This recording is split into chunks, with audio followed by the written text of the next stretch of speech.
Go to Unified Portal Member Service. Then put your UAN number and password. Click on Sign In.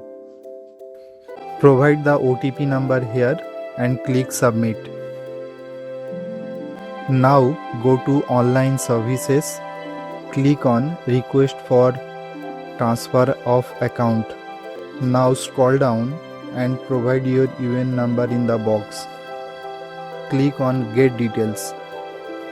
Select your Fortish member ID from the drop-down. You will find your Fortish Provident Fund details. Click on the blue box and get OTP. Click on Submit.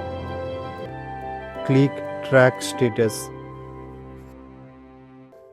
Click on the minus button right hand side.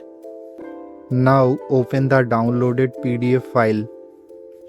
Print out the form and put your signature in the second page and submit to HR department.